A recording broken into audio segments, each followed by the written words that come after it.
আরেকটা very important point সততা থাকতে হবে, অনেস্টি। এই জিনিসটা আসলে কতটা ইম্পর্টেন্ট, এবং এই জিনিসটা যদি না থাকে তখন আমরা আসলে অনেকভাবে অন্যদিকে ডাইভার্ট হয়ে যাব। তখন আমার নিজেরও ভালো মানুষ হতে পারবো না, নিজেও আমি ভালো কাজও করতে পারবো না, কাউকে ভালো কাজে আসলে আগাইয়ে দিতে পারবো না। তো সততাটা খুবই ইম্পর্টেন্ট। সবাইকে রিকোয়েস্ট করবো, আমার নিজেকে আমি রিকোয়েস্ট করবো, আমার সবাইকে, যারা আমার এখানে ইয়াং জেনারেশন আছে, সবাই বড় যারা আছে, সবার জন্য ইম্পর্টেন্ট। একটা জিনিস সবসময় মনে রাখতে হবে, আল্লাহ যাকে ইচ্ছা তাকে রিজিক বেশি দিবে, যাকে ইচ্ছা তাকে কম দিবে, আল্লাহর ইচ্ছা। জোর জবস্তি করে, দুই নম্বরই করে কেউ আমরা রিজিক বাড়াইতে পারবো না। ওয়াইরাইজ আমরা যদি ভালো পথে থাকি, ভালো কাজ করি, তাহলে আমরা রিজিক বাড়াইতে পারবো।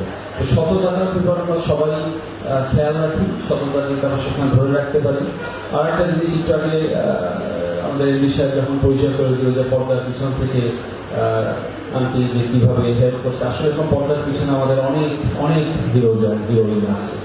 পর্দার পিছনে আমি আমার বোর্ড অফ ডিরেক্টরের পক্ষ থেকে আমি তাদেরকে অনেক ধন্যবাদ জানাবো যে আমাদের পর্দার পিছন থেকে আসলে অনেকে আমাদেরকে হেল্প করছে। আমাদের ফ্যামিলি বলেন, আমাদের ফ্রেন্ডস বলেন, আমাদের অন্য অনেক লোকজন আছে।